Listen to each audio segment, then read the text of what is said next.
What I'd like to do first is offer a welcome from the Chair of the Board of Selectmen, Paul McCormick and Dennis. I just want to thank you for taking your time out to come tonight. I know how many of us go to so many meetings, we're busy all week long, and the last thing you needed was this.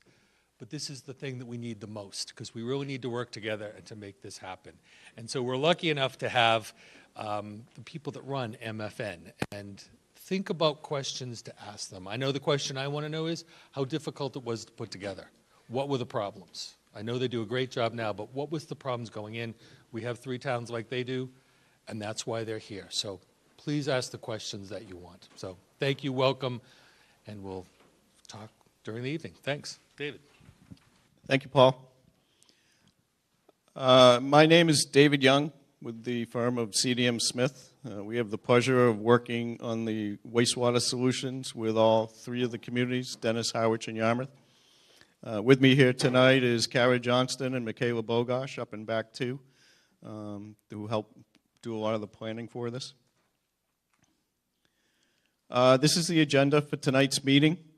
We're going to have the representatives from the MFN, Mansfield, Foxborough, Norton Regional Wastewater District give a little presentation, 20, 30 minutes. And then we are going to rotate through and ask questions because since this is a workshop, we'll start with, and we just go alphabetically, Dennis, Harwich, and Yarmouth, and we'll start with the Board of Selectmen. We'll do 2 rounds with the Selectmen, then we'll go to the Finance Committees, and then we'll go to the Wastewater Study Committees. And depending on where we are with time on that, we will then open it up potentially to some of the folks in the public. This thing keeps moving on me.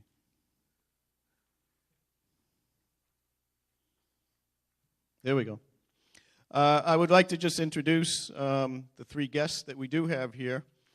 2 of them have already been down to speak to the subgroup that's been meeting on a monthly basis. But we've decided we'd bring 3 down this time. 3's better. To my immediate right is Lee Eiseniera. He is the DPW director in the town of Mansfield, has been for over 20 years, I believe, but has been acting as the executive director of the MFN district since it was formed in 2014. Lee was also actively involved in all the negotiations and creation of the documents that helped create the MFN. To his immediate right is Mike Units, who is the town administrator in the town of Norton. Has been for 7, 8 years, somewhere around there. Was in Holbrook prior to that. So has a lot of experience, but Mike serves as the chair of the 7-member commission that oversees the MFN district. And then to his right is John Stanbrook, who is the finance director in the town of Mansfield, but also then serves as the treasurer for the MFN district. So he handles all the financial aspects associated with the operations of the district. So with that, I'd like to turn it over to them to run through a brief presentation. Lee? Good evening, everyone.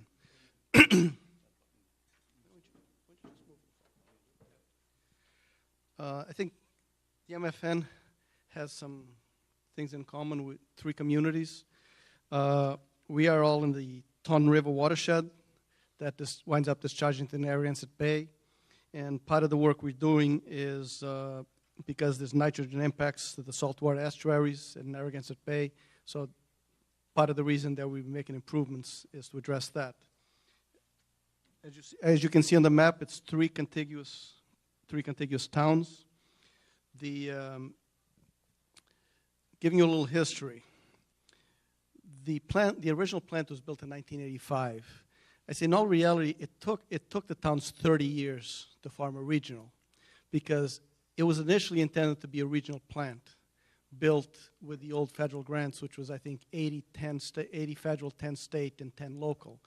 But when they were going through the approval through the town meeting, I think Norton, I think it passed, then reconsidered and failed, and Foxborough got nervous and also backed out. And then it was built as a smaller plant, and before it was even built, both communities were approaching Mansfield to buy capacity. So it wound up being serving all three communities in some way, but only it's a smaller plant. So really, it took us 30 years. I think, and then the Mansfield was looking at it as just money coming in when they sold capacity. They weren't really looking down the road. Actually, I started there at the beginning of 1996, I think in January 2nd, and in February, a moratorium was put on selling additional capacity because I pointed out to the then town manager that Mansfield at the time didn't have enough capacity for all their needs. And basically, the planning started soon after that, and it brought us to where we are today. All three communities out on we were basically at the intersection of 95 and I-495. So it really makes the area has developed tremendously through the 80s, 90s, and now in the 2000s. And I think more Foxborough and Norton had reached the point where they were turning away development because they didn't have sewer capacity. Mansfield was eventually going to get there, but weren't quite there yet. So we all needed to grow in order to be able to continue with economic development. All the communities started the comprehensive wastewater management plans in the 90s. It took a while to get there. I think it was in 2016 that it became clear that the regional solution had many benefits, and then took a while longer for all the communities to agree on the numbers that are shown. The final, where Mansfield took the 500,000, Foxborough, well, there was a big range that then wound up got shrunken as we moved along. In 2008, next slide, the negotiations began, and initially there was a lot of animosity between the communities. There had been, neighboring communities over the year, parochial, and especially in those days. So the hardest thing at the beginning was just overcoming some of the distrust and animosity that existed between the three communities. I think it was slow at the beginning, but I think over time everybody realized it was in everyone's best interest to do it together. And I'm glad to say that we overcame it, and we got the agreement done.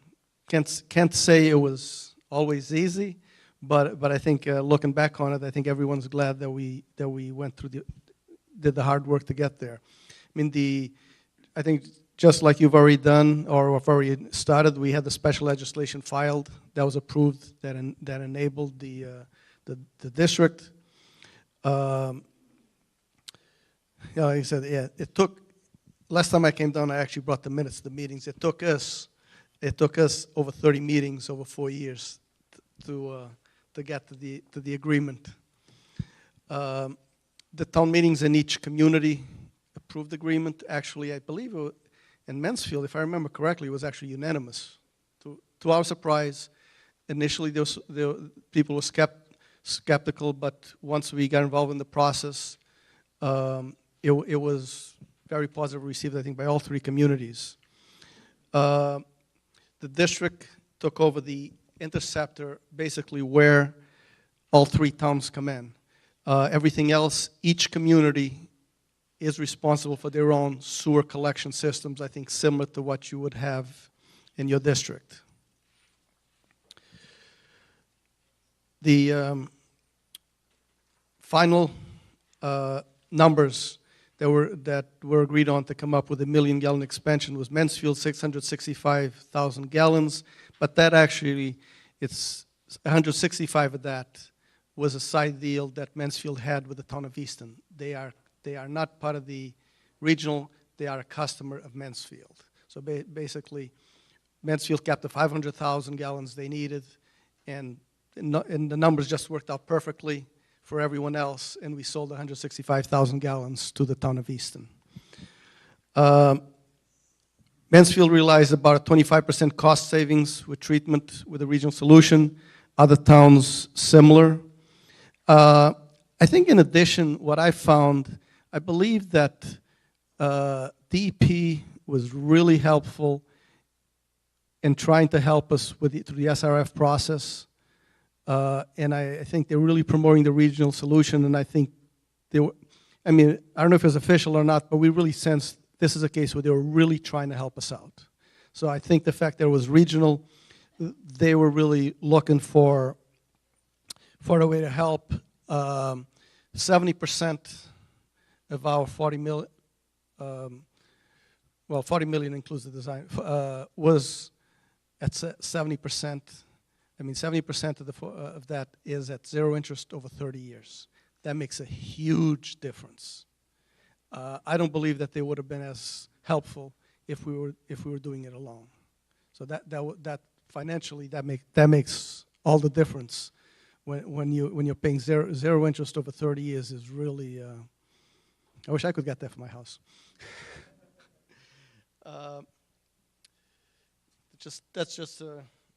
That's just an overview of the plant, and with that, I'll just turn it on to Mike.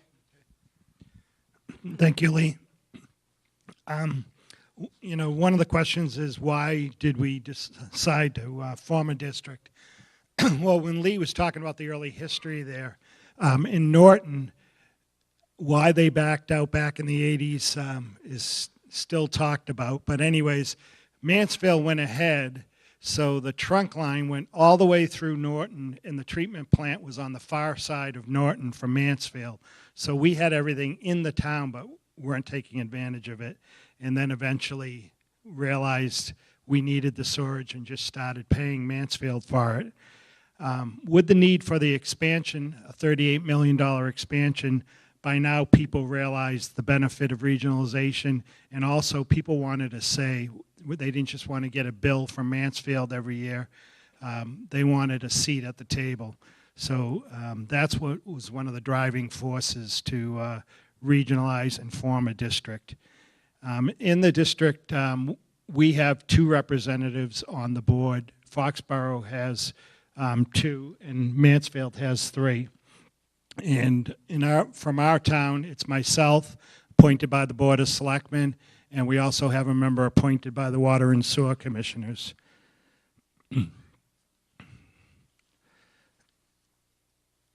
As you saw, we previously had customer agreements with Mansfield. It was based on the Title V flows, and it required Mansfield's approval of all new connections. So, you know, the failing of the towns was Mansfield was really controlling our development, and now that we would have a seat at the table, increase the capacity, and now the flows will be based on actual usage metered by the towns. And the expansion was necessary. Norton has a lot of wetlands, and we're have 2 exits off of 495, and we really, right now we're at 14% commercial tax base, and our goal is to increase that to 25%. And recently, an area, a farm right off of 495 at the intersection of 495 and 123, overwhelmingly was rezoned to industrial at a town meeting. That development would not be able to happen without storage. It's in a Zone 2 Aquifer Protection District, and it's also abuts a river, and without the storage to provide the protection, it would be tough to develop that site. So we had 1 building built recently. The building permit was $1.5 million, so it was money that we just socked into a fund for our new town hall and senior center. So the benefits of the new development is something that we were really looking at. Also, for the smaller businesses along our main street, we're now starting another phase of the sewer. The existing businesses with septic systems that are failing And as I talked to a lot of the businesses along that stretch, and their fear of the cost of putting in a new septic system, they're really happy that storage is now going down those streets. Plus, there's some sites that are just underutilized because of the need for a septic system, and we think that this will add to our downtown and our tax base and provide more amenities for the residents. One of the things, after we had put up with the treatment plant in Norton since 1985, one of the things that we were looking at in the new agreement was a host community fee. I know that's one of the things I was pushing for quite a bit. And so we received $200,000 a year. That was the start. And it increases $10,000 a year for 10 years, I believe. And then it's tied to the CPI. So whatever the CPI goes up, the payment to Norton will go up.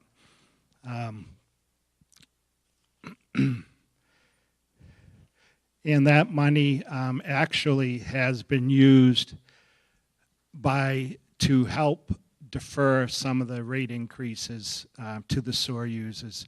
The hope was it was just going to go into our general fund, but we did use some of that money to defray some of those costs. I know one of the concerns will be turning over and control to a district, and now we're not going to have any say. Well, as I said before, we had no say. Now we have a district, we have a seat at the table.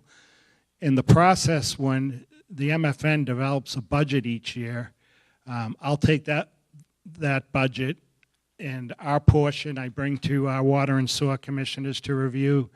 They bring a recommendation back to me for the budget for the fiscal year. I have to look at that and bring a recommendation to the finance committee and the selectmen, and the finance committee then have to bring a recommendation to town meeting, who has final approval. So there's steps all along the way where everyone has a say in the process. And if something really looked out of whack, they're going to ask for me to go back to the commission and get some answers. So just there are those checks and balances along the way. And I'm handing the district budget over to John. Thank you. Good evening, everyone. I'm the Mansfield Finance Director, and I'm also the District Treasurer of the MFN. The district annual budget is around $4 million. It's gone up in fiscal year 19 to around $5 million because we have Clean Water Trust debt that is coming on for the first time. The annual budget is usually 75% fixed costs and 25% flow variable. Those the flow variable things are electricity, chemicals, and solid waste disposal.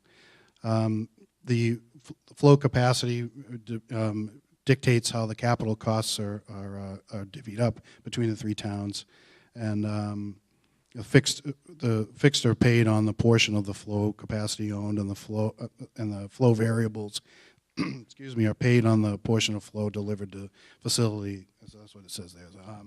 We've got the MFN has received a $38 million Clean Water Trust state revolving fund loan. 27 million of it is at 0, and the rest is at 2%. And that was for a treatment plant upgrade and expansion, and to take us from 3.14 million gallons to 4.14 million gallons. Just to talk real quickly about the budget history. Fiscal year 15, there were no assessments to towns because we were just getting rolling. In fiscal year 16, there's 4.2 million, as you can see, and that's the base. Fiscal year 17 is 4.3, 4% increase. I think you skipped one, Dave. I think there's an 18 in there, but that's okay. Fiscal year 19 was 4.4, and fiscal year 20 is 5.3. Again, there's a large increase on the fiscal year. I think fiscal year 19 should say 18, and fiscal year 20 should say 19 on the slide. And that's the SRF debt service that is kicked in, as I spoke about earlier. So it's a small increase and again, most of the increase is due to the debt. There are some cost recovery methods of how to come up with to pay these costs. And again, they pay for the treatment plant, but Foxborough and Norton also need to expand the sewer system. And some of the cost recovery methods that are used, they're not used in Mansfield other than user fees, but in other towns, in Foxborough and Norton, they may use connection fees, betterments, and tax rate, which doesn't happen in any of our 3 towns, but I know that's a discussion point down here. And I think I'm handing it back to Lee or to Dave. Sorry, go ahead. On the tax rate, when Norton first started back in the 80s to tie into the Mansfield sewer system and started their infrastructure, it was split 50-50. 50% was in the tax rate and 50% was betterments that were assessed to the properties. Right now, we're all enterprise and no tax money is used to fund the sewer system. Moving on to existing operations staff. Yes, one of the advantages that we had is the plant was already staffed, and I think we have a great staffing at the plant. So what we have is the staff is they're still employees of the town of Mansfield. So we have an additional operations agreement between the town of Mansfield and the district. So Mansfield provides the staffing, and I think it's 2 or 3 years after substantial completion of the ongoing construction, the commission will review the operations. But the one thing that's difficult about a construction project like we did is this large construction project that's 30 months just now almost complete, is the plant has to continue to operate, unlike a new plant. And it takes the skill of all the staff to coordinate and work daily with the construction staff, and they've done a tremendous job. Like I said, we're about to wrap up the project. Then the part of the services is, as the DPW director, I also serve as the executive director. So I answer to the town manager as DPW director. I answer to the commission as executive director. And that is something it was set up for the incumbent because of my history with the project. It's not something that they necessarily will keep it that way indefinitely. But again, I've been involved with this for almost 22 years, starting in January of '96. So I think Dave is the only one that's been involved with the Mansfield sewer, I think, on this table longer than I have.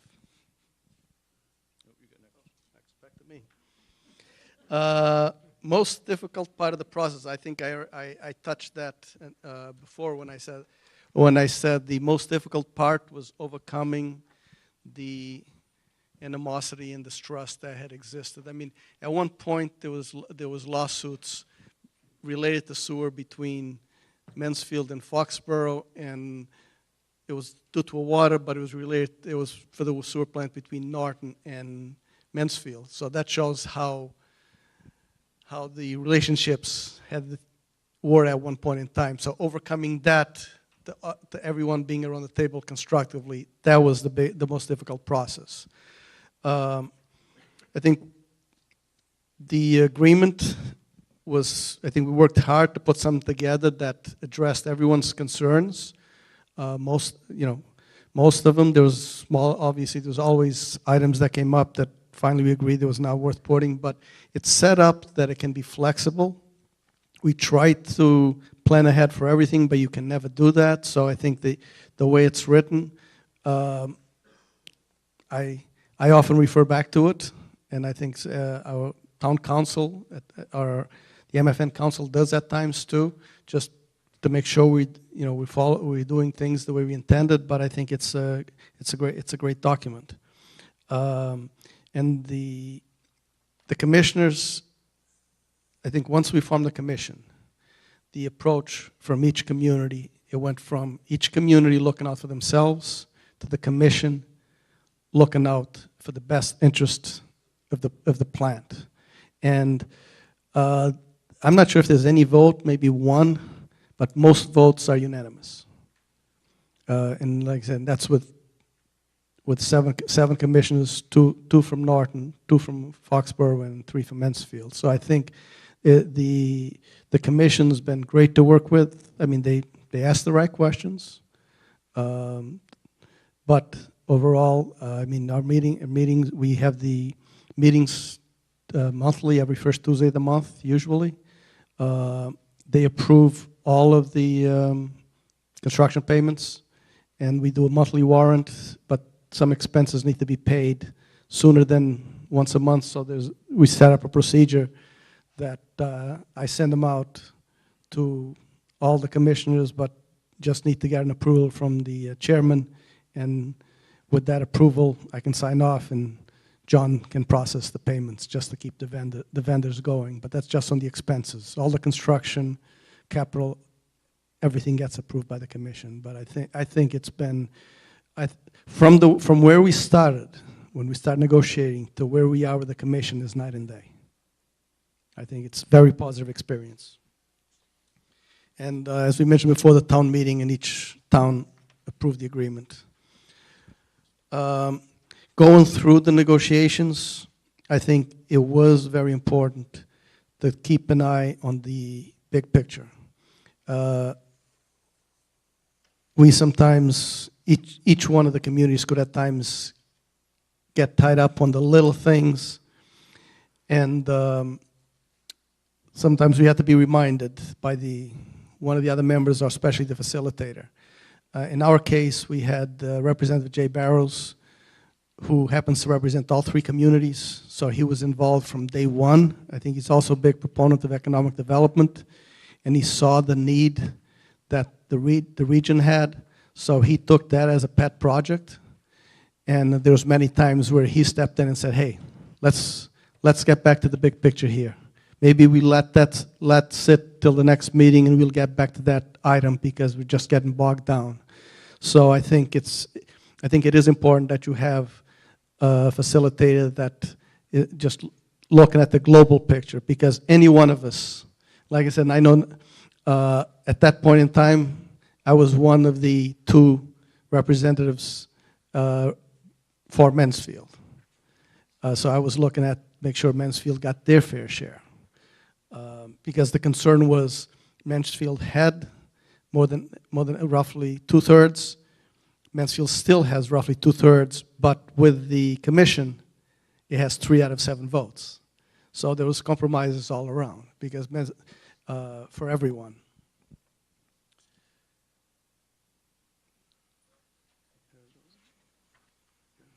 Yeah, next. Yeah, I think as far as people negotiating, being empowered, the I mean, I think in each community, the community appointed 2 people that were empowered to negotiate, make the decisions, to get to a close to finished document. And at that point, we brought in the attorneys from each community, had their attorney review the document, and then all 3 got together to work out any differences. And I think the special counsel that Norton was using for their water and sewer commissioners, who I think he had the most knowledge of the SRF process, and the commission wound up hiring him. As you know, everyone felt, even though he represented the town of Norton, when everything was said and done, everyone was comfortable enough that he was, because the commission had hired him just as special counsel, he was not the counsel for the town, that the commission now uses him. I think that reflects how by the end of the process, everyone was comfortable with it.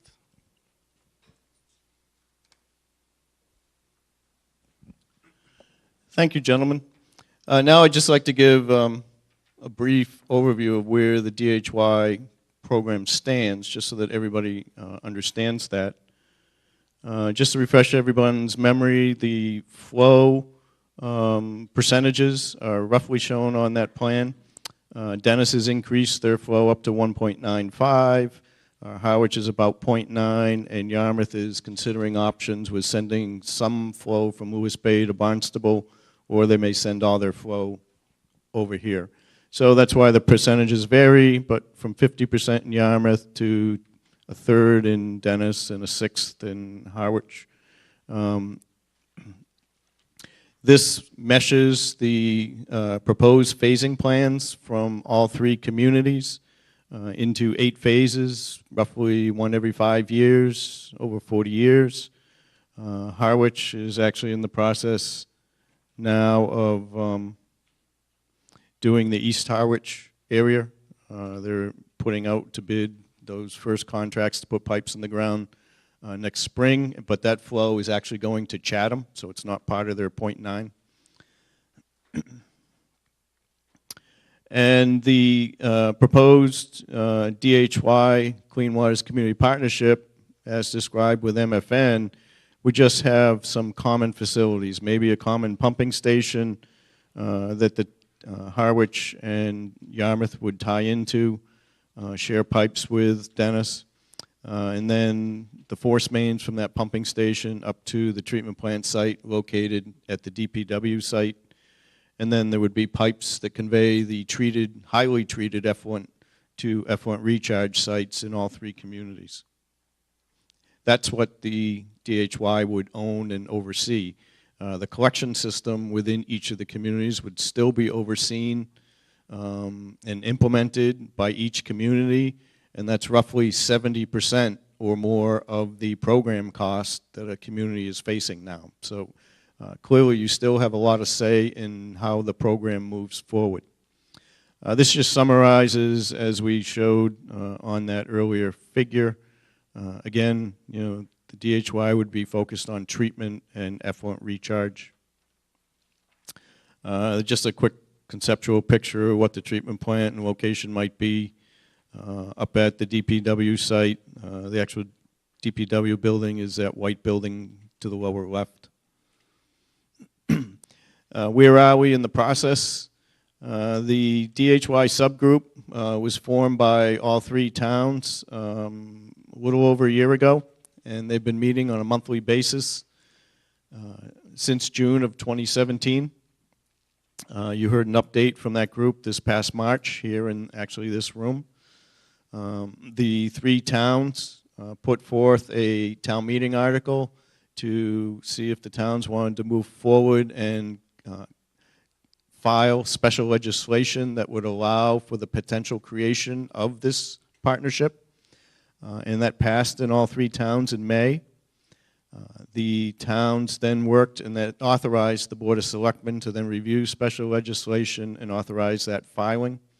All three towns authorized that, and it was filed in September. Representative Whalen has been very helpful, as has Representative Peake, Senator Sear, several others. So that brings us up to where we are today. We're having this discussion with the MFN folks to get further input because the subgroup continues to work on a draft of the agreement that you've been hearing a lot of discussion about. That draft is modeled after the template of the MFN agreement. It's a good model. Doesn't mean it's the model, or it doesn't mean that there aren't things that would more specifically apply to DHY that we can't put in there. And some modifications have actually already been made in the draft agreement. So the goal would be to have that draft agreement come out of the subgroup in late October, early November, within the next 2-3 weeks. Then send it back to the communities who have had some other subgroups formed to really dig into the details of the agreement. But that's where we'd get some more input from the local communities. The thought is to have a town or local town information meetings in November, December, where they would be presented out for public input as well as some of the subgroup input. Any revisions would be made at that time, and then local town meetings would be conducted in each town to educate the different committees, local folks, in the January-February time frame. And then we'd have another 3-town meeting, and the towns would decide whether to move forward with putting an article forward at the your next annual town meeting next May. As many of you know, there's a state grant that was applied for and received to help oversee this process, and that's why we're pushing this time frame a little bit, because that grant has to be closed out by late May, early June of next year. So with that, we're now going to open it up to questions for these folks to address. But in order to do that, this program is being recorded on cable. So anyone who is speaking has to speak into a microphone. So we need to make sure that we're going to pass the microphones around. But what we're going to do is we're going to start on that side of the room with the Board of Selectmen. And to make it easy, we're going to have you ask 2 questions. And then we're going to go to the Harwich Selectmen and ask 2 questions. And then the Yarmouth Selectmen, 2 questions. Then we'll go to the Dennis Finance Committee for 1 question. 1 question, and then we'll go back to the wastewater committees. And then depending on what time we're at, we'll either take some more questions from the different committees or we'll open up to the public, depending on where we are.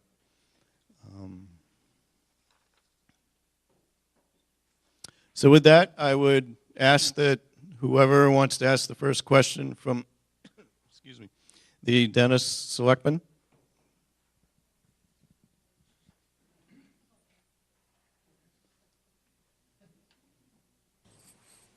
That's all right. Cheryl McMahon, Selectman for Dennis. So the most recent questions that we've had at our public meetings has been about the fact that the regional district can, that's okay, we got it now, right, thanks. That the regional district passes on the appropriation, and from what I'm reading, apparently in Section 5, it says that the appropriation is to be paid with or without town meeting approval. And I just wanted to get a sense because I apologize, I forgot your name, the gentleman in the middle. He did say that the commission puts together their budget, he brings it back to the town, the Board of Selectmen, the Finance Committee, and it is voted on at town meeting, which I would assume that would be a good, transparent, and open process. However, the way I understand it, it's not required and it's not subject to town appropriation. Has there been any issues about that, and how did you deal with? We have a lot of constituents who are very concerned that they're going to lose town meeting approval of what the commission incurs in terms of debt and that sort of thing. So, thank you. Okay.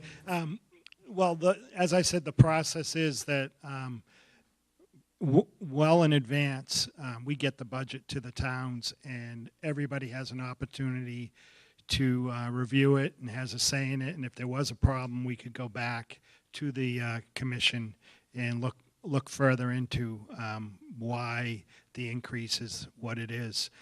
We haven't had the situation that someone hasn't paid their bill yet, but that would be something that John would probably have to deal with. Thanks. There is, in the agreement, there is a provision that says that if towns don't pay within X amount of days, I don't have it in front of me, then you can hit the town's cherry sheet. The state treasurer can withhold the amount due. As a practical matter, I know with Mansfield, we take that number, we take it through all the steps that Mr. Eunice just said. We take it through the town manager, the finance committee. Everyone knows and has had a chance to weigh in, and no one's ever decided not to pay it. But again, anything's possible, I guess. I think that people would have plenty of input throughout the process, and I just want to say, how did you alleviate the concern that the public, in any one of your towns, that the public had about essentially losing that control over by having a public vote? and the Proposition 2.5 override, because I'm understanding it's not subject to Proposition 2.5 overrides. Thank you. I think the way the commission was set up, that I think it behooves each community to put in their people that they have, I guess, high confidence level, that are looking out for the interest of each individual community. I think, like I said, Mansfield, we've had initially we had a town manager, selectman, and somebody from at large, and I think the other communities, again, it's some staff people and some professionals and then some commissioners. I think you need to have people in there who understand the budget process and participate in it, so that basically you're getting your representation through your commissioners. I mean, they're appointed by the elected boards. So I think that's where it comes down to. To be honest, it really was not raised. I'm not sure if it was raised in either town. As a concern, I think it came to a point that by the end there was a level of trust in the process. And like I said, and to date, I mean, we've embarked on the process to spend sizable amount of money, just like I think you will, and it has worked extremely well. And just to add to that, obviously you're going to have to borrow for this. And if there wasn't a provision in there like that, if I was someone lending money, I wouldn't lend it to you if I didn't know that it was an obligation that had to be paid. It would be very tough to borrow money without that. Second question from the Dennis Board of Selectmen.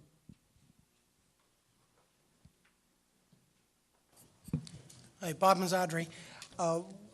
There was a comment made about the employees at the plant were from Mansfield, and they're Mansfield employees. Are they paid out of the Mansfield town budget, or are they paid out of the MFN budget? And how many employees are there in the plant? You have to ask me that number. I believe it's 12. But yes, they remain because previously, until the regional was formed, they were already employees of the town of Mansfield. And I think we looked at different ways, but what turned out to be the simplest way was they remained. And at one point, the employees even the employees were nervous. Was to keep them as employees at the town of Mansfield, and that's why we have a separate operations agreement just for staffing. The regional has a separate expense budget and has the capital. Basically, the sewer budget in Mansfield includes all of the employees, which then bills the regional MFN for all the costs associated with the MFN district. And then we also have a cost item where Mansfield pays the MFN the full share, including the staffing. It's like this full transfer of funds in both directions. There's no netting out. Mansfield cuts a check to the MFN for what they're billed. MFN cuts a check to Mansfield for the staffing. But like I said, it was a unique situation because we already had the employees. But I know I came across at least another one when we were putting together the logo. Came across another one in the U.S. that was formed that was doing the exact same thing. So we're not unique in that. I might also just add that when they were going into construction, they wanted to make sure that they had the employees who were familiar with the plant, so they didn't want to shift at that time. But the agreement does state that after construction, I think it's within 3 years or some time frame, the commission has to do a study as to whether to continue that arrangement or look at some other alternative such as contract ops or something else. So that was how that was addressed long-term versus short-term. Question from the Harwich Board of Selectmen.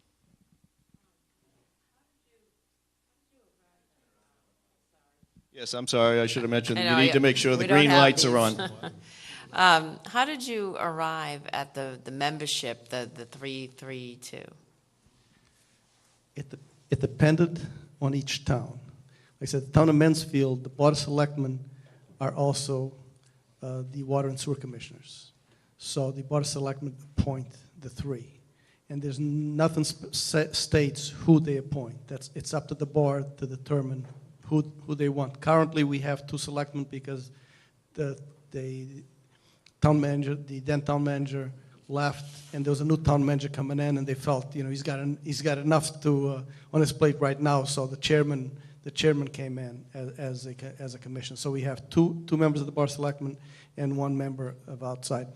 In Norton, because they have separate elected water and sewer commissioners, they wanted to have one appointed by the sewer commissioners, and the selectmen wanted to have one, so they went in that direction. I think in Foxborough, I think both members are appointed by the water and sewer commissioners. So it was basically what each community wanted in there. That's why it's different on ours. Okay, thank you.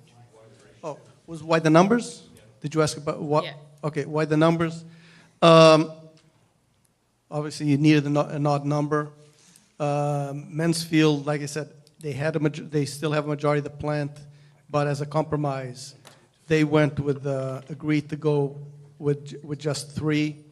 One of the things that wound up going into the agreement was because with 7 members, technically 4 to 3, you could totally override. So to avoid the fact that Mansfield has almost 2/3 and could totally be overridden for any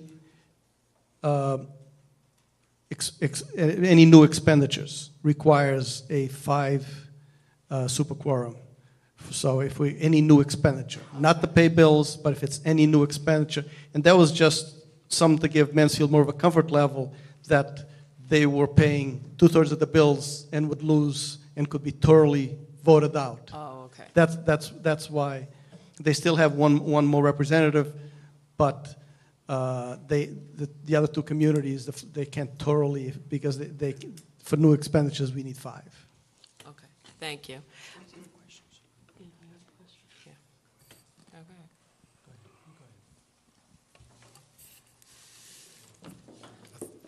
Thank you. You started out with an intermunicipal agreement because it didn't work out at town meetings, from what I understood, at the very beginning. I think, exactly. Again, that goes back before I've been there for a while, but I was not there. I was not there in the 80s. All right, but that's where this question leads. Have you been through even a single capital cycle of large capital replacement of like the plant or anything since you became the district as opposed to the intermunicipal agreement? Immediately. That's we're just completing the $38 million. Basically, it's an upgrade of the old plant, $1 million expansion, and adding the new level of treatment. So we're finishing up construction right now. And that's why we wanted to form the district, because with such a large expenditure, we wanted to have a seat at the table. We didn't just want to be paying Mansfield, for the expansion. And of that seat, did the town meetings have access at the beginning to discuss the capital borrowing?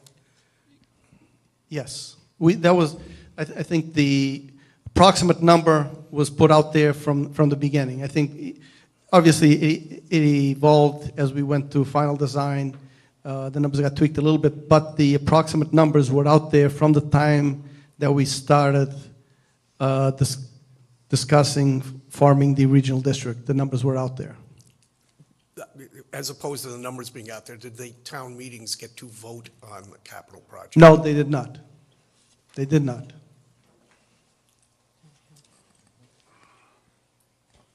Just, I do have a follow-up that may be helpful, if I can have the privilege to ask a question as the administrator and not a selectman. Just a little concern about on the startup that we have. We have a pretty residential area here, and on the startup costs. And I know you mentioned that you have sewer enterprise accounts, so you just can build that off a fee. So in 1 year, when you have a 20% increase, you probably just add that on to your fee structure. But what did you do initially when you didn't have enough flow to meet that needs, and how did you keep it within Proposition 2.5, which I thought was a great question. Well, with this expansion, we're all enterprise, but previously, when we first started our sewer program, we split it 50-50. So 50% was raised through taxation, and 50% were betterments on the properties. And when you say taxation, was it debt exclusion, or was it just within 2.5? It was within 2.5. Thank you. Ed? Question from the Yarmouth Board of Selectmen? Yeah, I think I really want to delve a little bit more into that question, because I think we've got capacity differences between the communities, and I'm trying to get my head around, well, how do you deal with the initial construction costs and interest costs and get that paid through the communities when the communities have not yet built out their infrastructure for collection? And I guess I'm trying to understand how that all gets handled. Could you talk a little bit more about that, and how you end up getting those major capital costs covered? I'm just having trouble with it. I think because of the fact that we've been in operation since '85, we are actually in a slightly different position, because even though the other Norton and Foxborough had a smaller rate base, they also already had a rate base. But basically, that's why it was set up. Each community decides how they're going to pass it on, whether they have larger connection fees to hook up, whether they do betterments. Like I said, I'm not aware of anybody at this point in time. Everybody's doing it through the enterprise funds. I mean, even Mansfield, there was only in the, I believe it was late 90s that we formed, that they formed the enterprise fund. It's when the finance committee realized that we had to do some improvements after 15 to 20 years. That's when they formed the enterprise account. But I think it's, your problem with the financing is much worse, because you're starting totally from scratch. But the key thing is that part was left. Each community decided how they were going to pass that on. Just like they're responsible to maintain the collection system within their borders, each one had the flexibility to decide whether they wanted to do connection fees, how they wanted to structure their rates. Each one structures their rates the way they choose to. So each community had the collection system built out already, or a portion of the collection system? They already had a core. Like I think like Norton and Foxborough, who have less sewer, like Mansfield already has 3,700 customers. They have a lot less, so they've been adding recently. Town of Norton has been adding a lot of new sewers, like the Wheaton College, working with Wheaton College. Wheaton College used to have their own system. They recently ran a line to connect, but we already had a system in place. Okay, so in the other communities where the collection system was not fully built out, and I'm supposing that the taxpayers had to fund the initial construction costs. So then is there a repayment system back to the taxpayers that are not participating?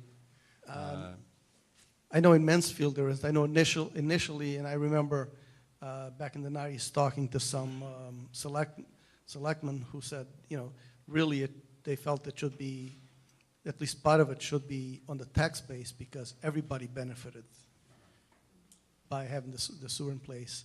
And that was after it became an enterprise fund, because originally, I believe even in Mansfield, I think originally some of the initial one at the beginning, because again, and like I said, but even then, when they started in '85, Mansfield already had it was already replacing an old plant.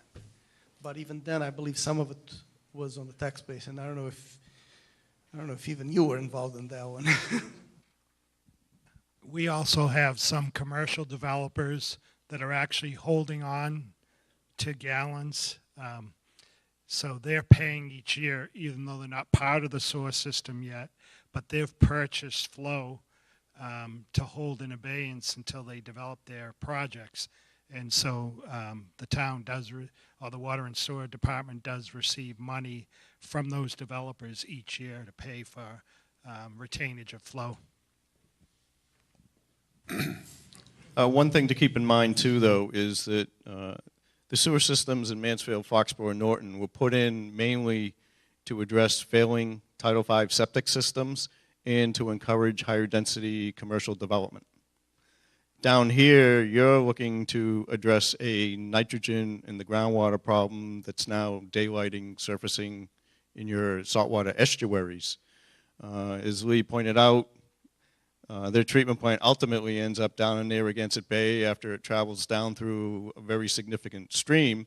So actually the treatment limits on their wastewater plant were just ratcheted down, meaning more stringent. So they are now having to address nitrogen at the treatment plant. So they may end up in the future having to address homes for nitrogen issues. But up to this point, it's been sewered for different reasons than you're looking to sewer your systems.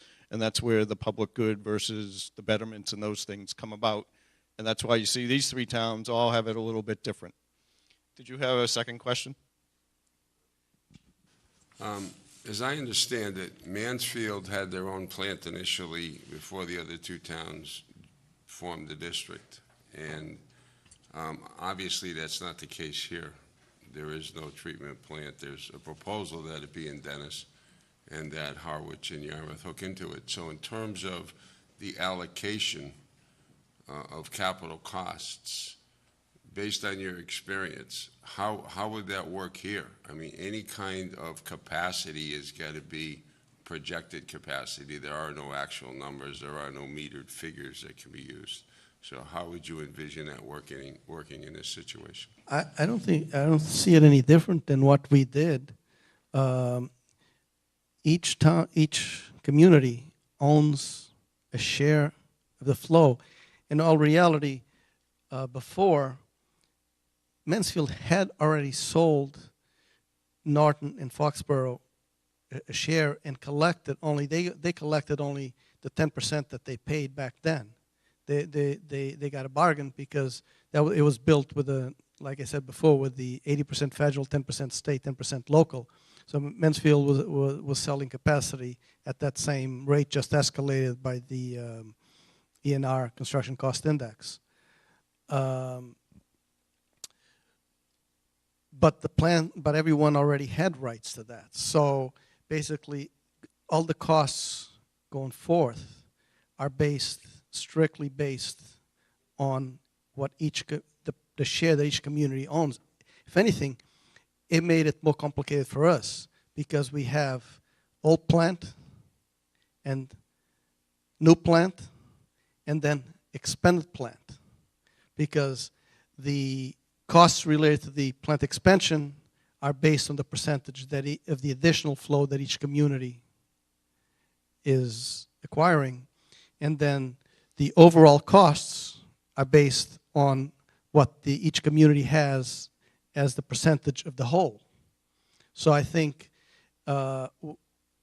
you can use the same approach. Only, like I said, ours was more complicated because you had the existing and the expansion. But it's the exact same thing, and everyone pays the capital based on their share. Most of the expenses and operations are based on their share.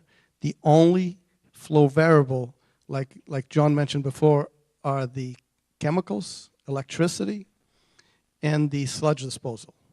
All other costs are based on percent ownership of the plant or percent allocation. Did that address? I understand that from an operational standpoint, but I was talking about initial capital where these figures are just projections. There are no real hard numbers. We had, basically, we had to project what each community committed to, and that's what they're paying based on. And I think there are provisions in the agreement that if in the future, if somebody doesn't grow at the rate they thought and somebody else may need it, there's provisions to sell it, but you have to define a number. You have to have a number, and the numbers that we have in the agreement are what everyone's paying on. So you didn't go back and reallocate those numbers if the usages were different than the projections? No, each community is responsible for that allocation. If they don't use it, then they can sell it to a neighbor as their own customer, or there's provisions on how they can sell it to another member of the MFN.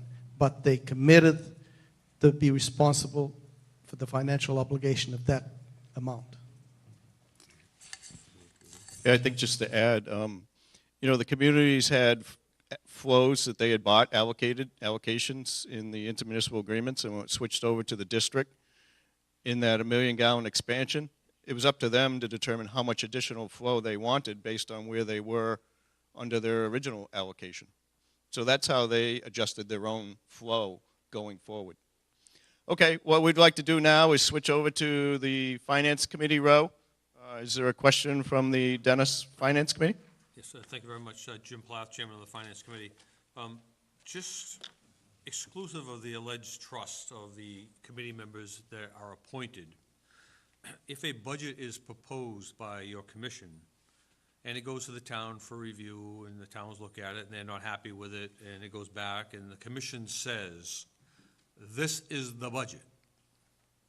We've listened to you, that's nice. This is the budget. Is that the end, and there simply is no further process by the communities other than the assessment that is given to the communities by the commission?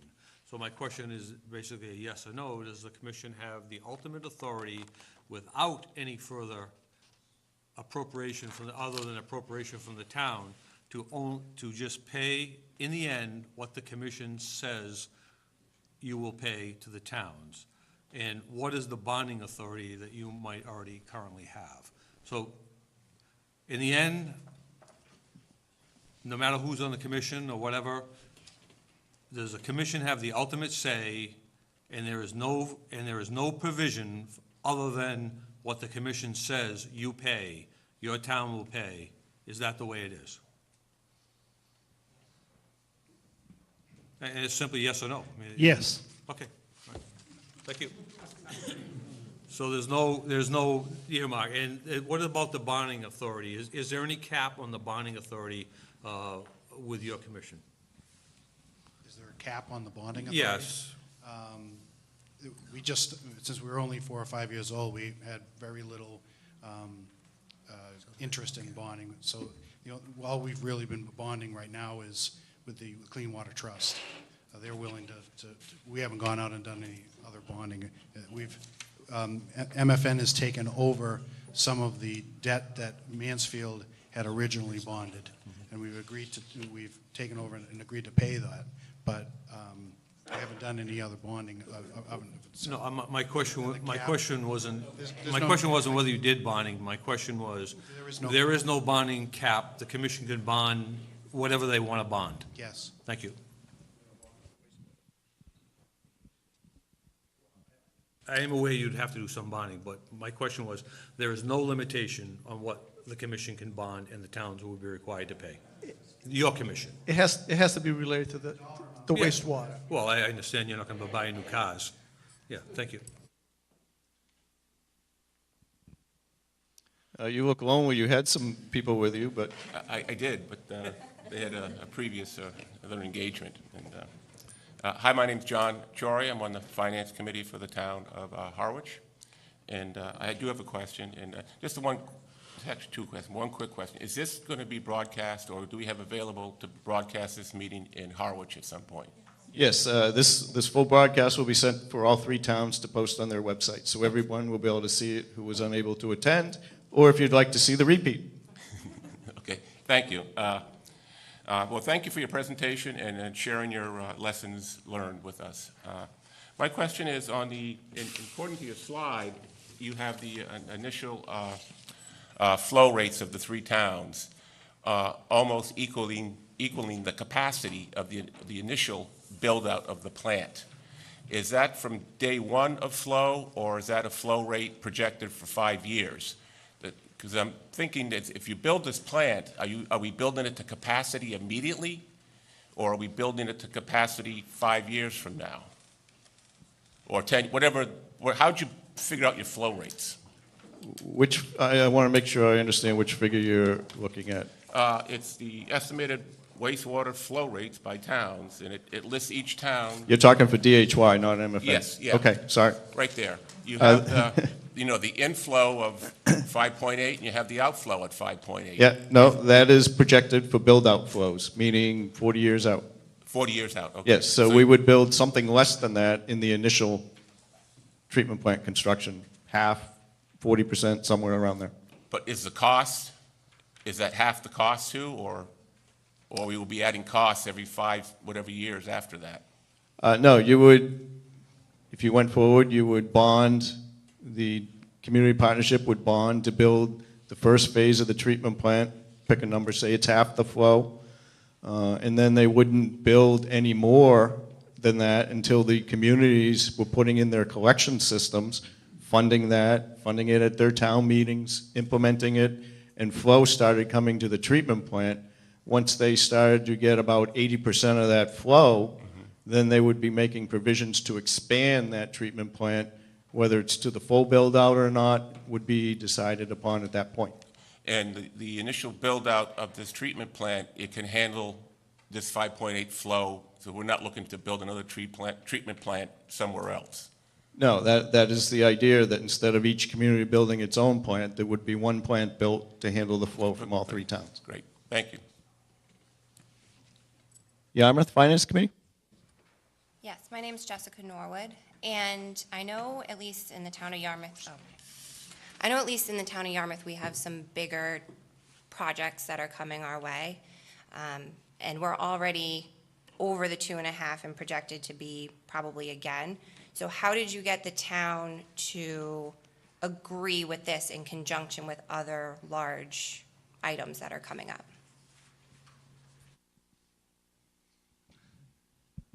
Well, for us, it was easy because it's not coming out of the tax rate right now.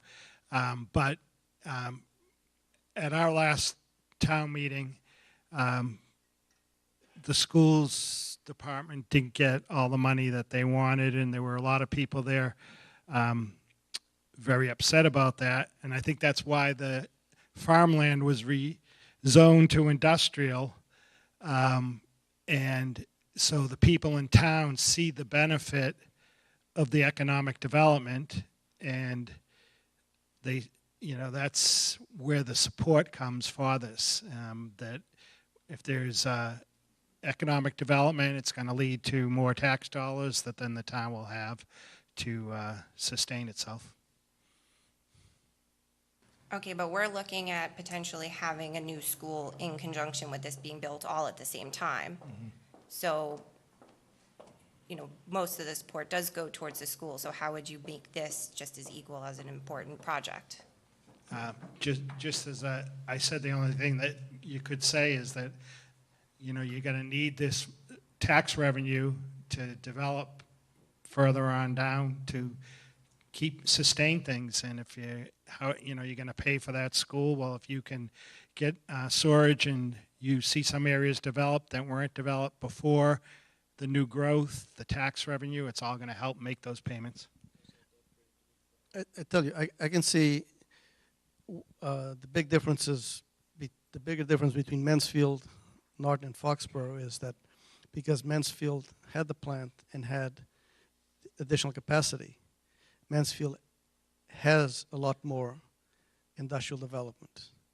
It's only now that I think Norton is seeing more of the benefit of that, and I think Foxborough too. They had the pent-up demand. There was areas that people wanted.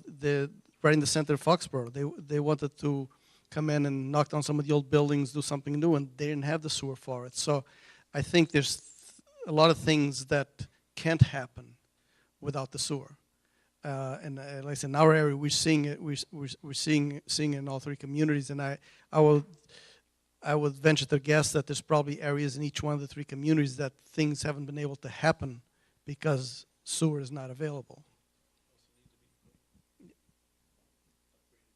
Yes. The treatment plant also had been given a new, more stringent discharge permit. So they also had to fund the improvement to that plant in order to meet that, or face significant fines for not meeting that new permit. Why don't we go back to the Dennis Wastewater Implementation Committee? Gregory Stone from the wastewater.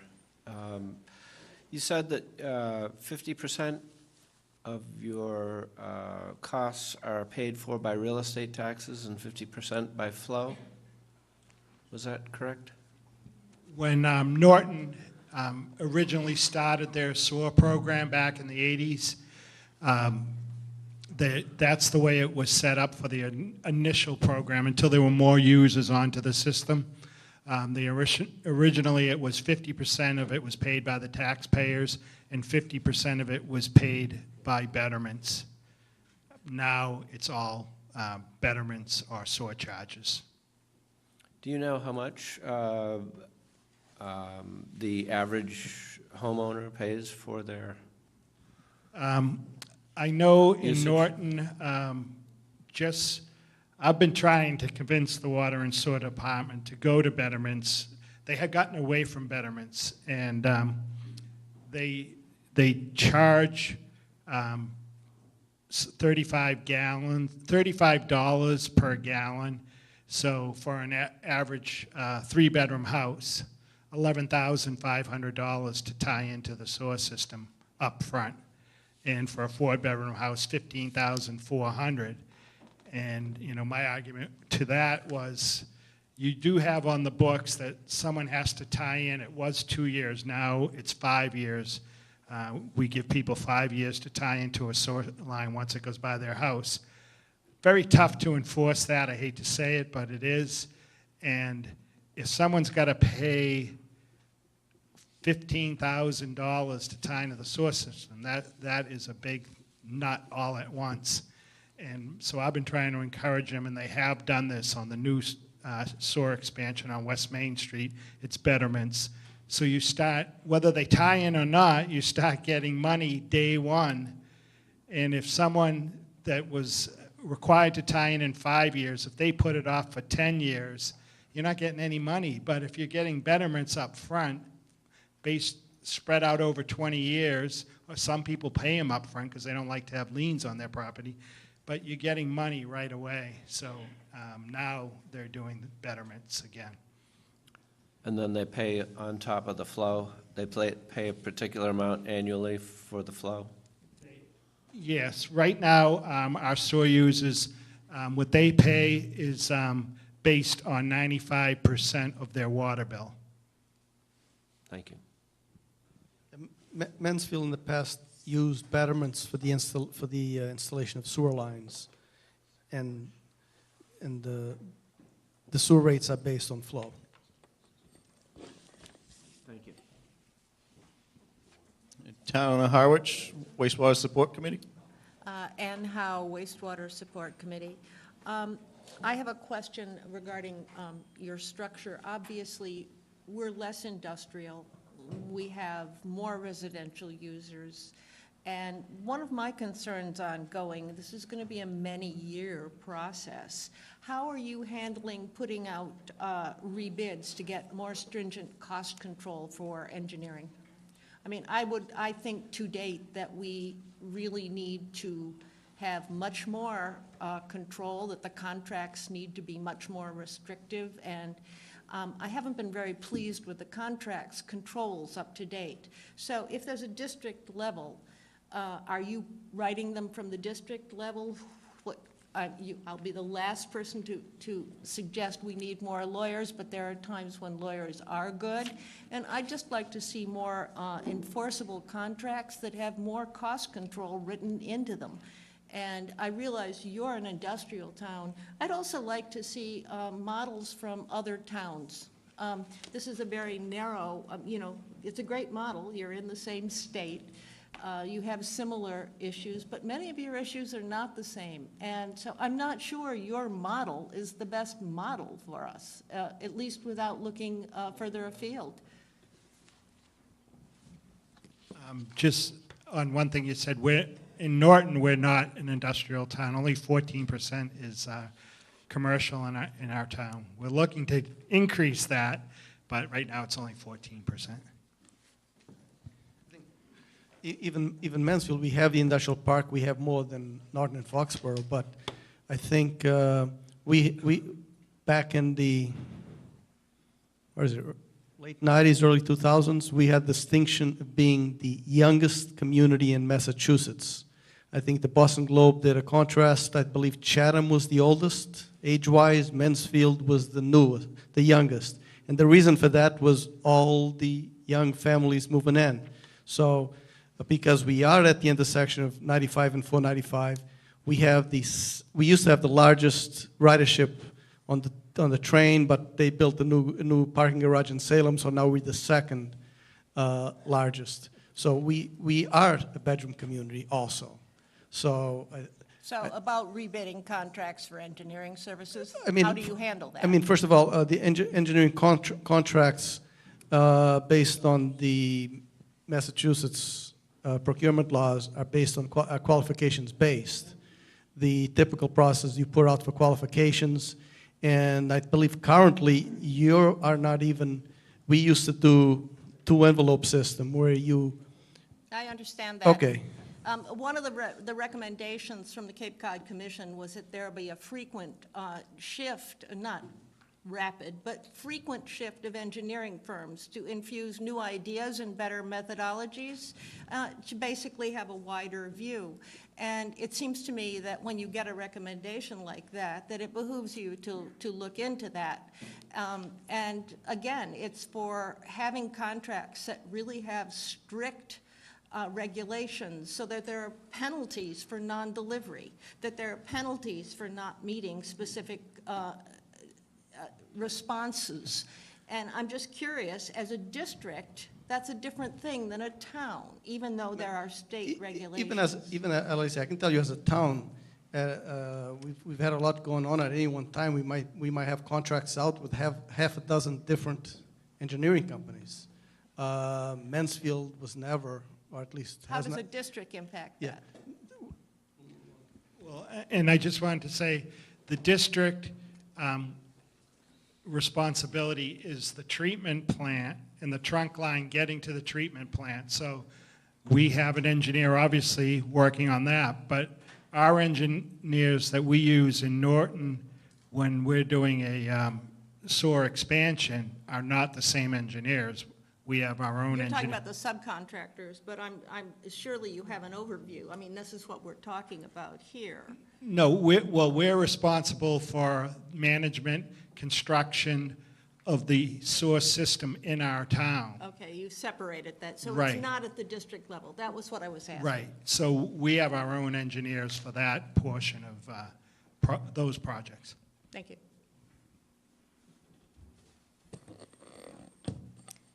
Yarmouth? Kurt? Apparently, we're all set for now. Okay. Did we only get one question from wastewater? Oh, okay. Yeah, because we have time left, I want to try and hold this to 8 o'clock, but we went through those pretty quickly. So what I'd like to do is do one more round if we can. Feel free to pass if you so choose. But Dennis, Board of Selectmen, do you have another question?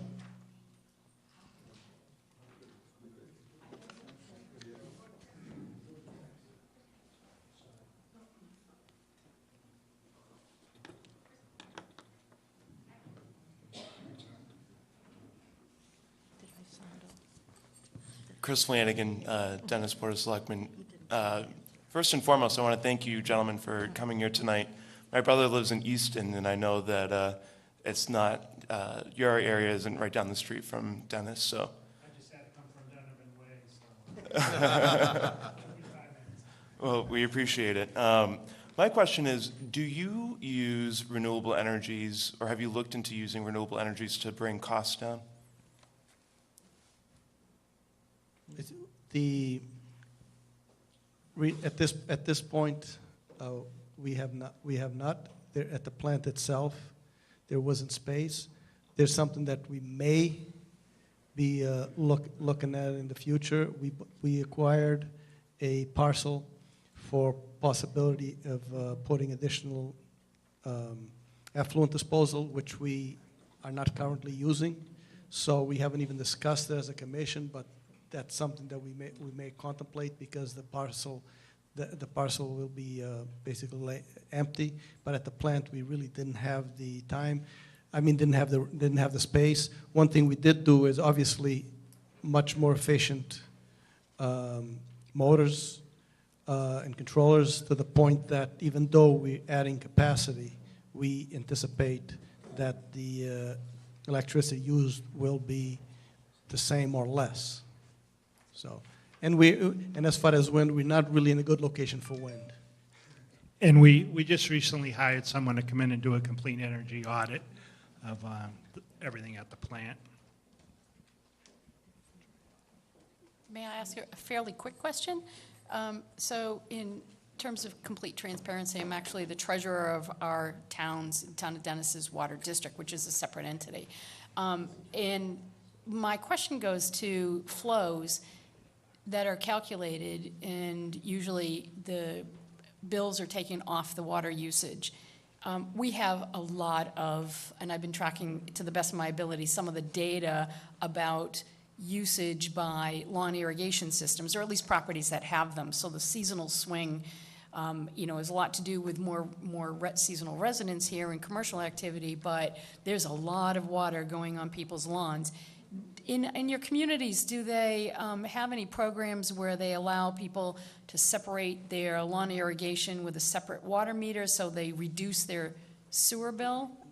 I'd really be interested in that. I can only speak to Mansfield, and I'll turn it over to Mike to talk about Norton. But in Mansfield, and this has no effect on the regional part, but as far as local, Mansfield allows someone to put a separate sprinkler meter that they don't get charged sewer for. We charge, for residential, we charge sewer based on 85% of the water used.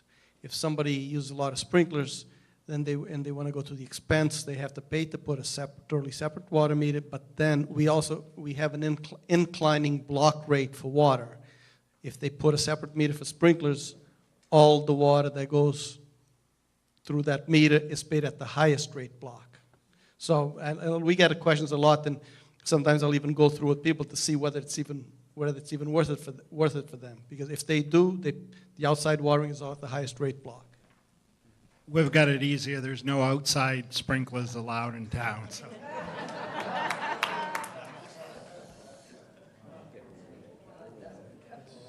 Actually, what Mansfield forced everyone to do is put their own on-site well in. Harwich, Selectman, do you have another question? How do you guys handle recharge? And that sort of the complexity here is because we have all of our water comes out of wells and a single aquifer. As we recharge, we need to sort of balance putting it back in. I think that's why we had to build the infiltration basins. We were not allowed to put to discharge any more into the stream.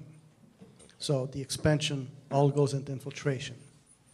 And because we are all in the Taunton River aquifer, we were able to get that approved. Do you ship it back to the towns, or does it all happen in one location? It all happens in one location. Okay. That was discussed. That was a big concern. That would have added a lot more expense. We were able to get it approved to have it all discharged at the one location next to the plant. That made a big difference.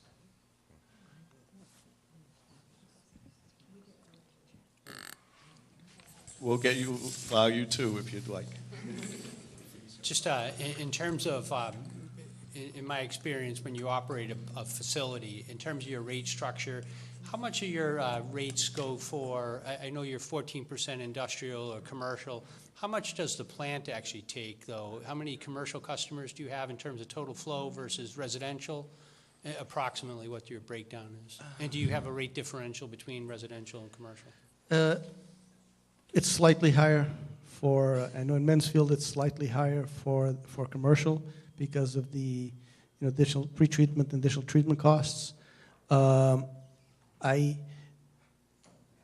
don't know off the top of my head the number of customers, but it would be misleading the number if you looked at it by the number of customers, because most of our industrial and even commercial are connected to sewer, so they would be larger than the residential because they're all in the core in the sewer areas, whereas the residential are spread out around town. And a lot of what we're seeing now is they call it smart growth. When we started the process, I'm not sure if they've changed the name, but we're seeing a lot of redevelopment around the center of town, close to the train station. A lot of the things that were projected when they were doing the comprehensive wastewater management plan started happening even before, where developers would come in, buy one or two properties that were just one story, knock them down, and put in a still put in commercial on the first floor, and then put in apartments or condos, 3 stories, walking distance to the train station. So we've seen a few hundred units of that going in. Again, it was planned into this, and it's ongoing. As far as rates, everyone pays the same. In Norton, $7.21 per 100 cubic feet. I just want to point out that that question is a local town question. That's a Mansfield, Foxborough, and Norton question. That's not an MFN district question, because they don't get into how the communities are recovering the cost. Yarmouth Selectman? Yeah, I'd like to follow up on Mark Forrest, Yarmouth Board of Selectmen. I'd like to follow up on just that point. When you presented to each of your communities the agreement, I'm particularly interested in knowing what kind of cost information you were able to provide the voters at town meeting. Were you able to sort of lay out what it would cost them individually, whether in terms of taxes or user fees, flows, additional charges? Were you able to accumulate that information so that there could be a full sort of financial disclosure? Yes. In Mansfield, we had been showing them charts with projected sewer rate increases going back probably over 10 years ago, because in our case, we formed the enterprise account a little too late. And when we first started, we had to go into what we called phase 1 improvements almost immediately. And so we had, even then, we had some 20, I don't know if it was 20%, I'm not sure if we had 30% increases, and then we had 6% increases that we kept doing, even though we no longer needed them, to build up some reserves in anticipation of this. So we've been talking about this in Mansfield for over 10 years. And we did the same thing at town meeting. We had a presentation that would spell everything out for people up on the screen so they could see it, and before town meeting and discussions that we had with each board. I'm wondering, thank you. I'm wondering if it might be possible for us. I'd be very much interested in those presentations and the kind of sort of public information that you presented to the voters in your community at town meeting. I think if there's a way we could get our hands on that, I would certainly appreciate that. Is that possible? Yes, but I'd have to say, surprisingly, because we had been talking about it for so long, at so many town meetings, that when the final vote came, I don't believe there was, I'm not sure there was a single question, because we had been talking about it for so long. They might remember, there wasn't, yeah, we had talked about it for so long. And, even though, because we had said we'd come back with the final agreement each year at town meeting, that we didn't have the final agreement to be voted on, we did a brief update. Well, I don't want to monopolize the mic here, but you raise another point, and that is it sounded like you had that information well in advance then of your town meeting discussion, so voters in your communities knew well ahead of time what the costs would be, what the implications would be, both in terms of user fees and taxes. But you went like this now, so. We had approximate, going back to when we finished phase 1, we had approximate costs of what it would cost to do phase 2 upgrades, and then if we were going to do an expansion. So the costs were in the ballpark of what was estimated 10 years ago, and we had shown them rate increases. But obviously, they're never exact. You have to, like in Mansfield, we're right now in the process of having a rate consultant come in and do a rate analysis, because it's not just the plant, but we've added more personnel to maintain our sewer lines. We've bought some additional equipment, so it all factors in. So you do the best projections. I think if anything, at one point we're estimating to continue at 6%. We've done a few years, last 2 years, we actually went down to 3% increases. And now that the debt service is hitting, we may have to go back up to 5%. We haven't determined yet. So, but the numbers did not change that much. I mean, they're not exact, but they did not change that much from the numbers that we were showing them for many years.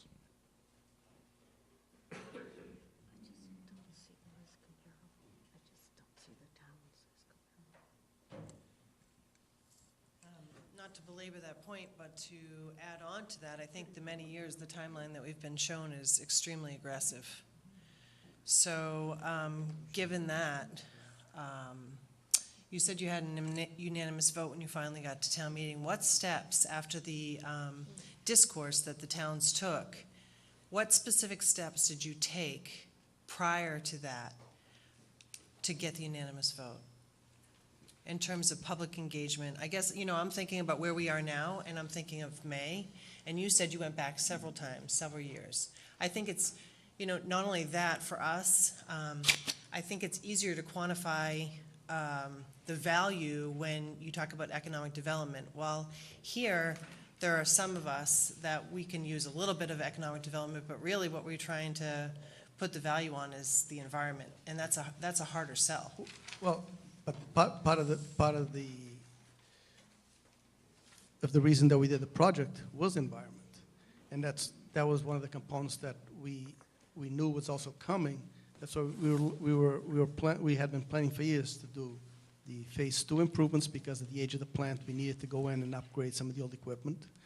We knew that the permit was going to change. Actually, the DEP spoke to us when we did phase 1 improvements and said, glad you're not doing everything now, because you are going to have changes, so that you're not changing things that you may have to change again in a few years. And in addition to that, we did the expansion, but we would have had to go into construction either way, just to keep to upgrade the equipment and to meet the most stringent permits.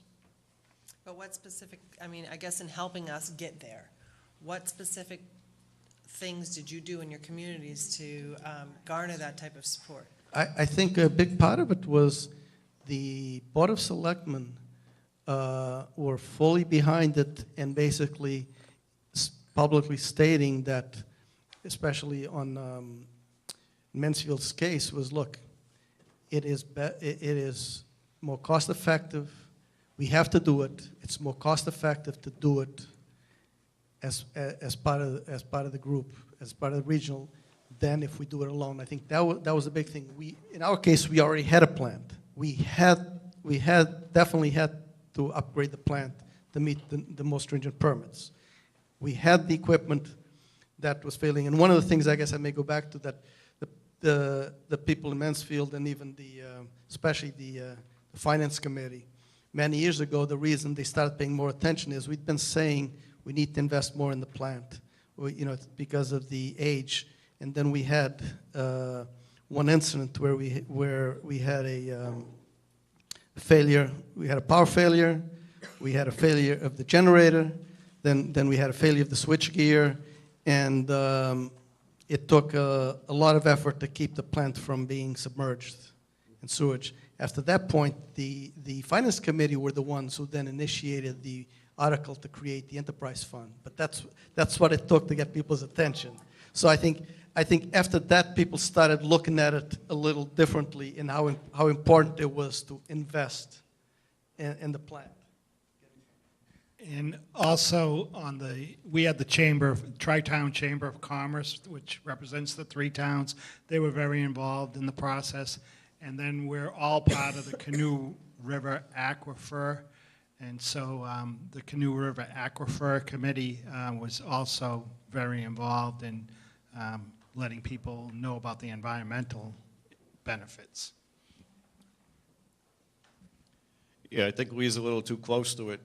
They actually had a lot of committee meetings with the Finance Committee, other committees in town, a couple public community meetings. They put the brochures out explaining the costs as best they could project them. So they did the sales campaign leading up to those town meeting votes. Why don't we go on to, does the Dennis Finance Committee have another question? Thank you. I'm Peter McDowell, a member of the Dennis Finance Committee. I just wanted 2 parts. One is I want to be sure I heard correctly, and I didn't know whether I did or not, of a previous question that the annual cost for a dwelling was $11,500, and I'm just curious if I heard that correctly or if I misunderstood some of that. No, Norton had connection fees before. They weren't doing betterments previously, so people were charged a connection fee. And in areas where betterments weren't assessed, as those people tie in, they'll have to pay that one-time connection fee. So the connection fee is $35 per gallon of flow based on Title V. So 110 gallons per bedroom, so a 3-bedroom house, it's $11,500. There's also a provision that with some of the commercial developers, if they invest in infrastructure, if they put the sewer line down a street, for example, to develop a piece of property, they only have to pay $20 per gallon one time. Apropos of the one-time charge connection, there are septic systems today here on Cape Cod, some way down back in a lower elevation. Is that the same cost regardless of whether it's easily connected up front or if it's an awesome transaction to move your sewage from the backyard to the front yard? That doesn't count whatever work you need to tie in. That's just your payment to the town for the privilege to tie in. So the $11,500 is chicken feed compared to what could be the case. Right. It could cost you a lot to tie in, depending how far your house is back from the street. That's all between you and your contractor. The $11,500 is just the payment to the town of Norton. Fine. Thank you, sir.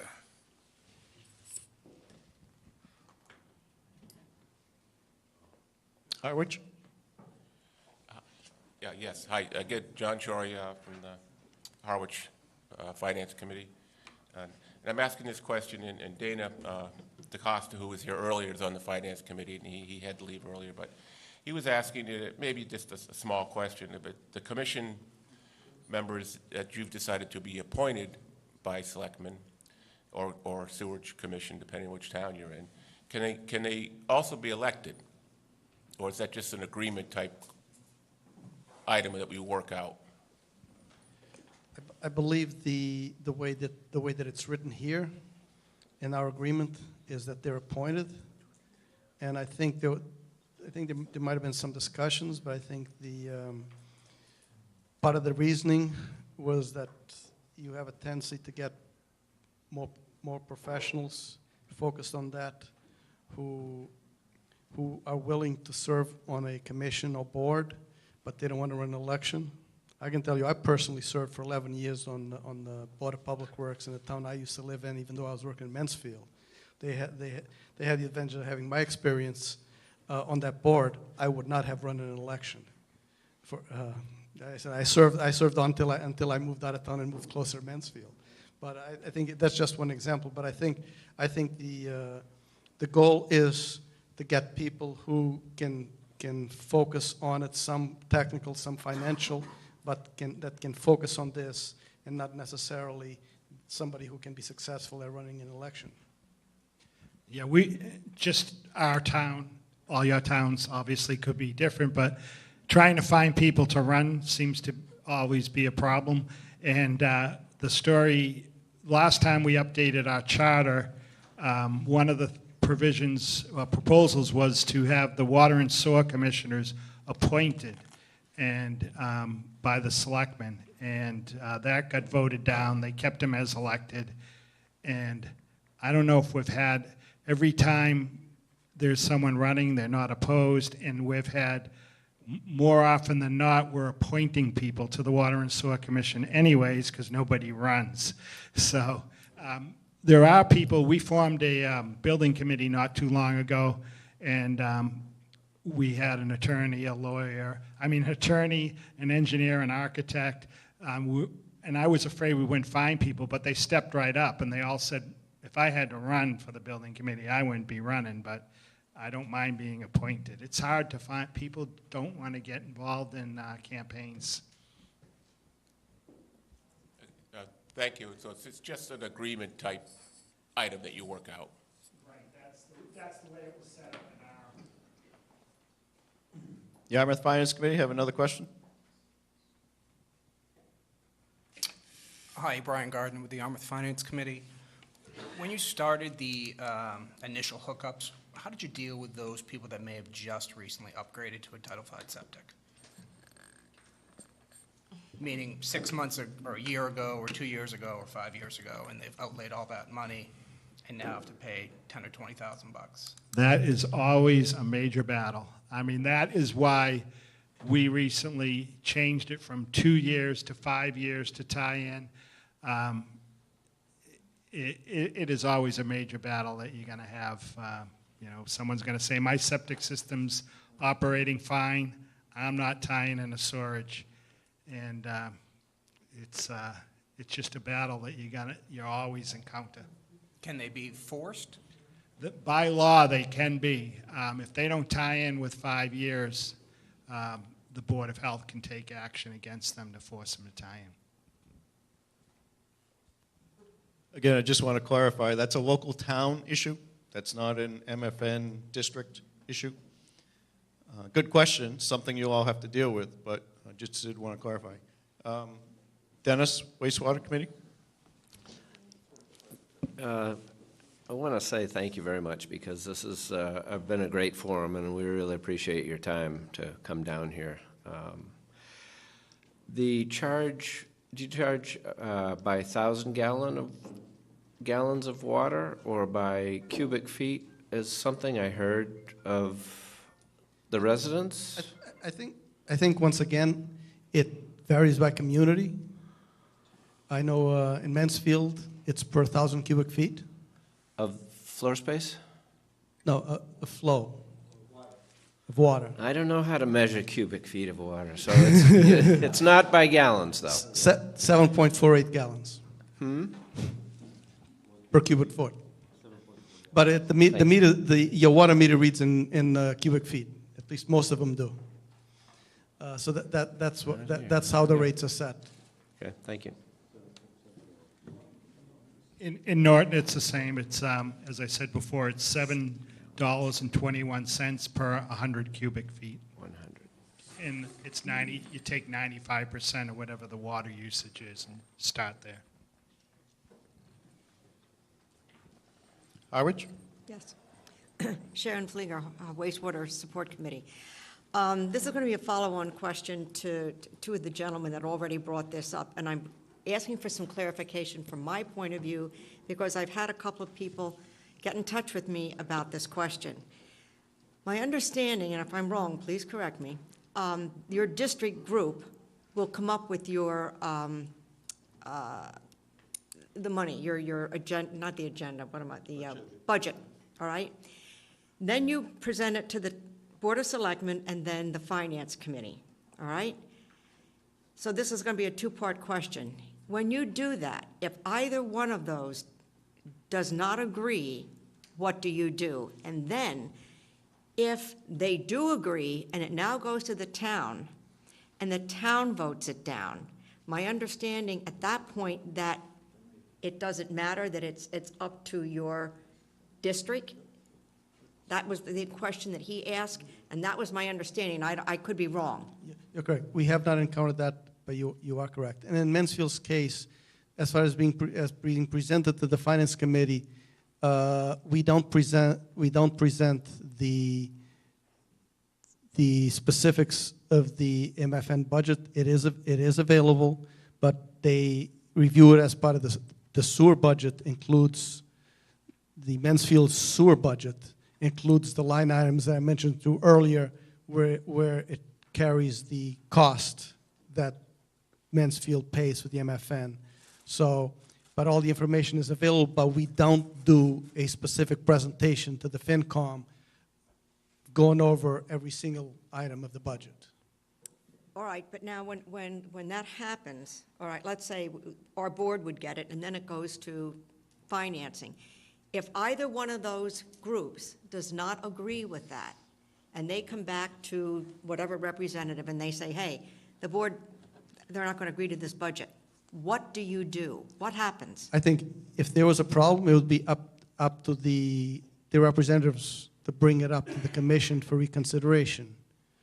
Back to you people. Have you ever had that happen? No, I probably the closest one that we've had recently that we may go back is we have retained earnings that we built up fairly quickly, and some of us were recommending that we use that to offset the debt service that's coming in all of a sudden, and the committee voted to put $1 million immediately into a long-term capital for long-term capital reserve. And I know I had the Mansfield commissioners that voted for that, but I think once, because we are doing a rate study, when they see how that impacts it, they may want to revisit that.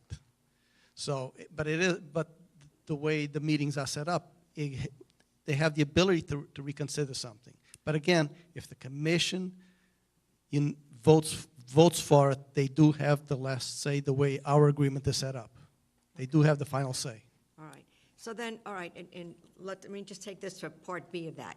If the Board of Selectmen and the Finance Committee approve it, and it then goes to the town meeting in May, and the town doesn't, again, and you haven't had this experience, but if with the way yours is set up, what would happen?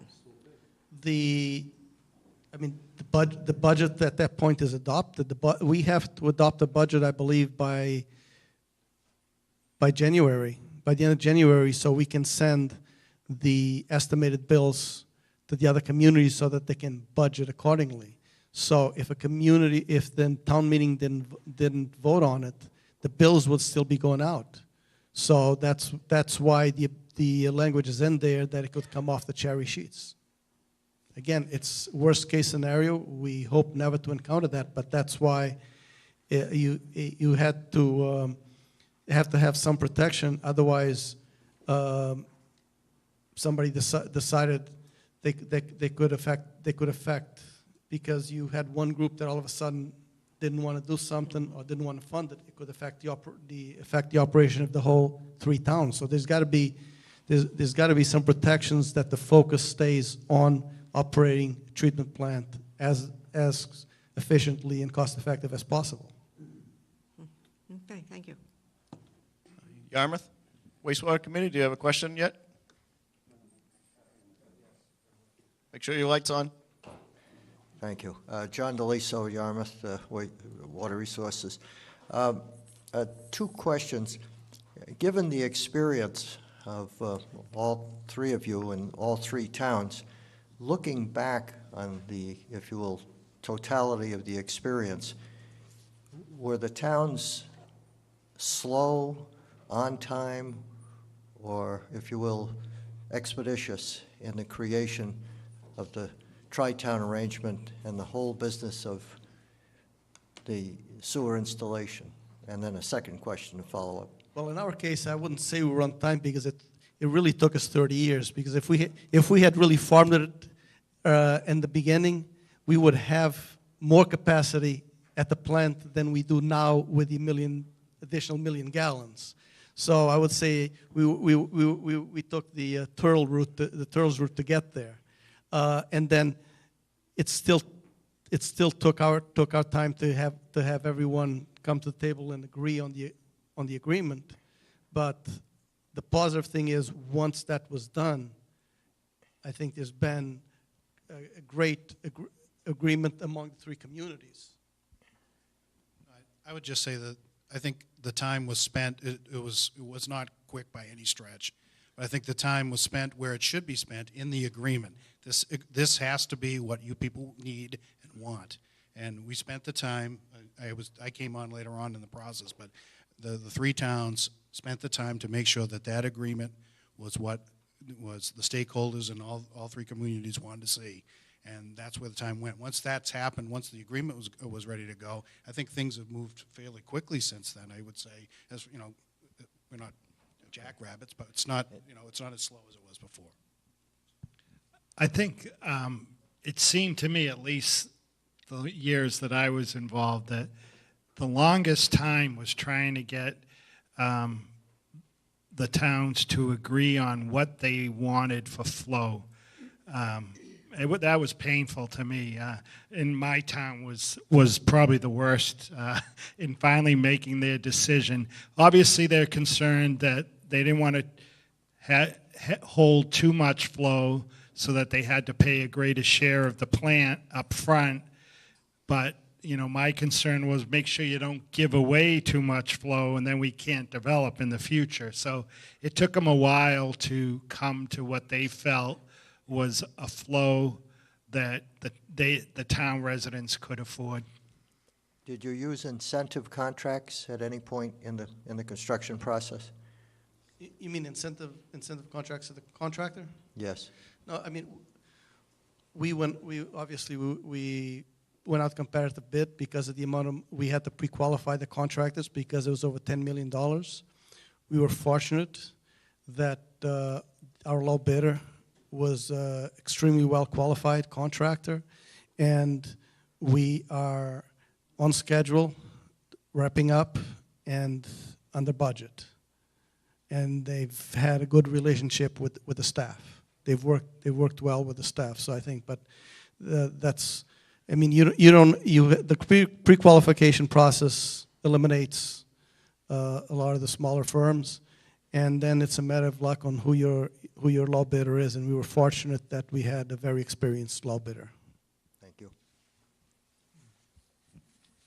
Okay, we've had some really good questions. I guess, is there anyone sitting in the public section who would like to ask a question? All right, not seeing any takers. I'll open it up to anyone else have a question back here. Yes, Lee Rowley for the Water Resources Committee. Did you have a low interest loan program for homeowners to encourage them to, get on the program? We didn't in Mansfield, but I believe Norton. We do. We have a Title V loan program for residents. And how is that funded? Is that through a local bank or? That is funded from the state, from the SRF, and we get paid back. It's a loan, so we get paid back, and then we use those proceeds to keep it going. 5% is the loan. Okay. One other question. For Norton and Foxborough, once you signed on to the agreement, how long did it take you to build out the system, all your phases, or are you still in that process? We're still in that process. We were fortunate because we had Wheaton College tie-in. They had a failing. They were running their own treatment facility that needed to be upgraded, and they wanted to get out of the business. So that helped us out immensely with funds to help defray the cost. But we're still expanding our system as we speak.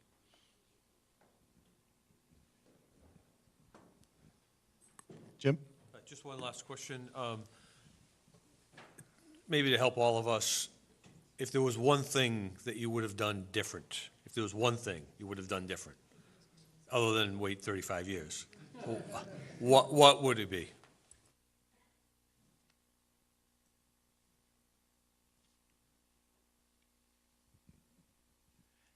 Anybody who wants to go first? I mean, the 35 years was the problem. I mean, one thing differently, we should have tied in from the beginning, because it's just been, we've been behind the 8 ball ever since until we finally got to the table. So I don't know why they didn't tie in back then, but we should have done it originally.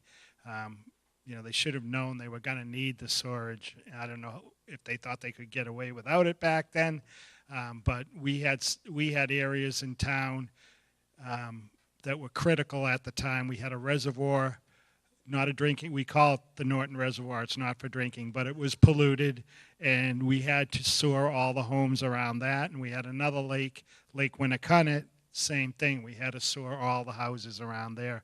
So, you know, it was something we had to do. I don't know why they didn't get involved right away. Like I said, up to this point, I think it might have been difficult at times when we started the process, but it was part of the process. I think we had to get to a point where everyone felt comfortable working with each other as a team. Everyone felt comfortable with the numbers that evolved throughout the process, because everyone had done their comprehensive wastewater management plans, and they had these large numbers to sewer almost the whole town. I remember the first time I saw the one for Foxborough, I looked at it and I said, there's no way they can do this. And they wound up, I think, at even less than Norton. So, but as far as the process, I think it is what it is. I think it may have been difficult at times, but we got to where we needed to be. It's better to have the difficulty while you're shaking things through and then wind up with a product that everyone feels comfortable with. And I believe that's what we did. And it just is, you know, the negotiations, and it takes time. And when I came to Norton and everyone told me we're in the middle of a tri-town negotiation, I was like, oh no, not again, because Holbrook, where I left, was in the middle of a tri-town negotiation for a water treatment plant with Randolph, Braintree, and Holbrook, and they still haven't come to an agreement yet. So it's not unique to take a while. Just be persistent and stick with it. Do you have one question? We'll take one last question. Ed? You were talking about the connection fee of $11,000. Is that more like a facilities fee? Because in Harwich, you know, we're starting out with the first phase, but the capital cost of that first phase is being borne by the tax base of the entire town. And so when their turn comes up and the phase moves into their neighborhood, they're going to, I mean, there'll be permit fees to go through the process of hooking up, but there won't be that large capital fee. And is that different than how you? That's the way Norton does it. I don't know the exact numbers for Foxborough. In Mansfield, a 4-bedroom house pays $2,400, $60 per bedroom. I mean $600 per bedroom, and if they have multi-unit building, it's once again it's $600 per bedroom. So again, it goes back to what each community, how they choose to allocate the costs. Because we're more built out, I think the community kind of decided they didn't want to put any more into the capital fees. So it varies drastically from one community to the other. And the reason we have that $11,500 cost is to cover capital costs that were borne by previous users, and to put some money in the fund to cover this expansion, so. Okay, since it's a little past 8, I think we're going to wrap this up. I would like to give a rounding applause for these folks coming down.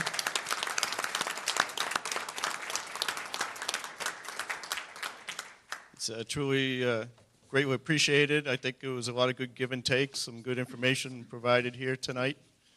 I think I'd be remiss, too, if we didn't give a shout-out to Major League Baseball for not scheduling a World Series game tonight. So with that, thank you all, and have a good night.